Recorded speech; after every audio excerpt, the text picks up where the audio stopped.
Good morning sir, as of 9:30 ng umaga. Nandito ako ngayon kay Joseph.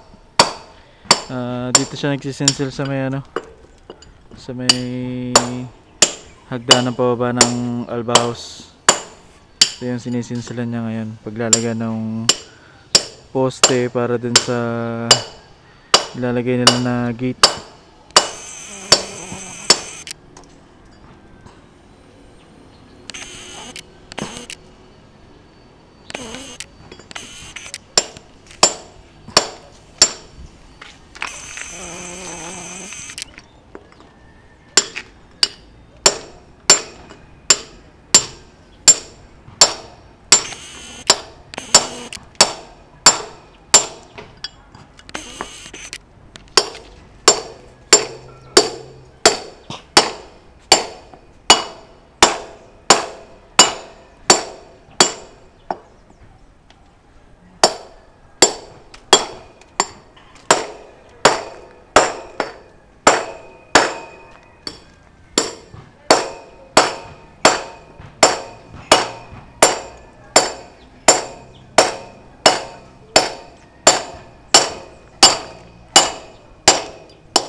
Tapos nandito na ako sir sa Pondo 2, nandito si Edgar. Bali, ito na yung mga pamustihan ng gate yung ginagawa niya ngayon dito.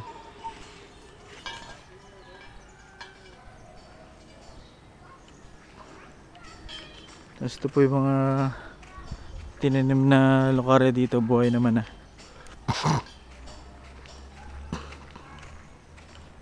Gaya nitong nandito sa kanto, suwi na yung dahon niya rito sa taas. Ayos naman po yung tubo niya. Saka ito yung mga nauna nating tananim yan.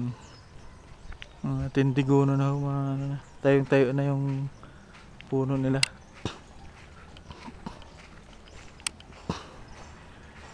Ito po yung mga bagong tanim, mga ayos na rin naman. Kikita naman sa dahon na buhay na.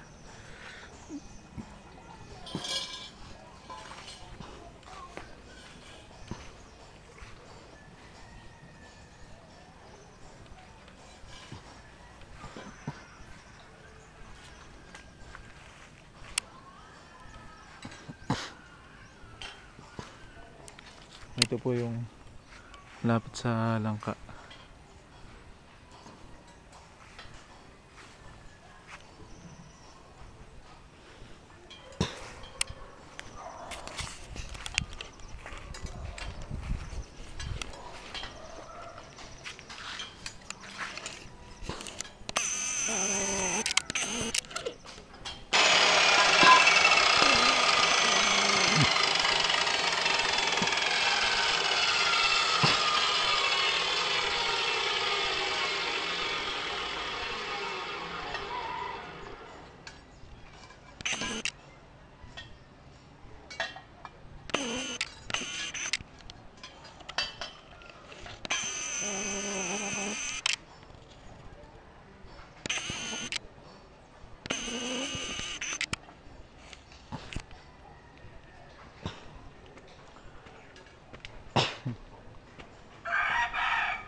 Tapos yung gate po na nilagay nila Kuya Edgar, binalik na ni Kuya Edgar dito. Dito na rin nakalagay.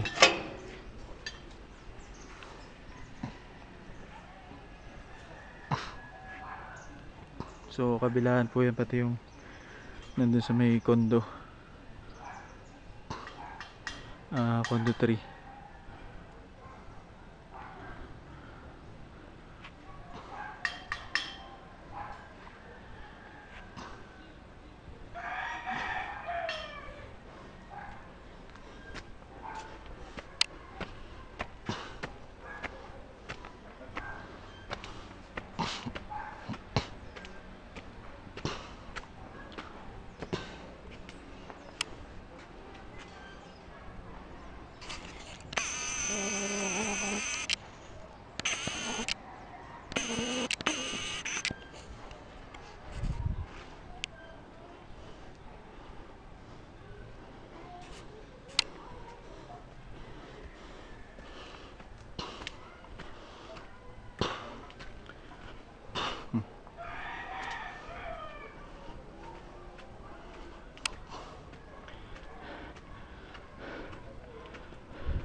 Yung tubig dito sa grotto sir medyo lumabo na, pero malinis-linis pa naman tignan.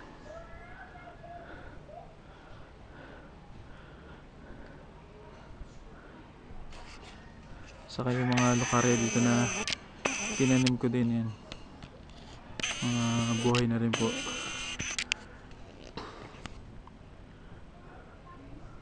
Ito nagsuwi na ulit itong itong isa.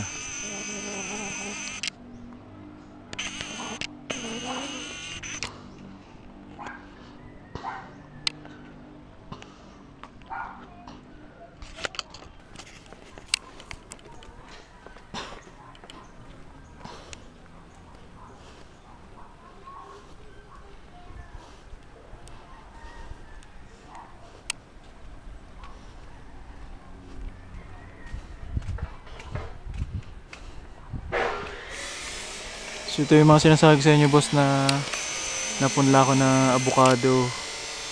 Yan.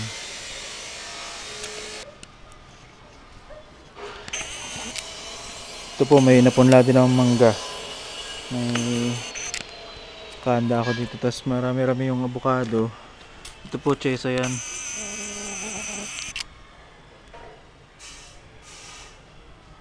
Nabili ko sa palengke, bumili ako nakaraan. Yung buto pinunla ko yan. Tubo ko po siya. Bali yung mga punla na yan sir, pag na ayos ko dito, lilipat ko dito sa may gilid ng honeymoon para dito ko papatubuin. Tapos ito po yung sinasabi ko sa inyo na punla ko naman na langka. Yan, may 5 pa po ako dun sa taas eh.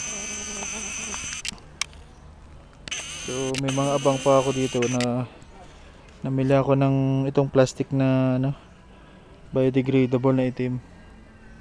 Kabili ako ng 31 yon. Dito ko pinupunla po sa may gilid ng honeymoon. So pag nagkaroon ako ng na libre yan, idalhin ko dito bago linisan ko muna. So muna yung mga video natin po, sa update ko na lang kayo mamaya.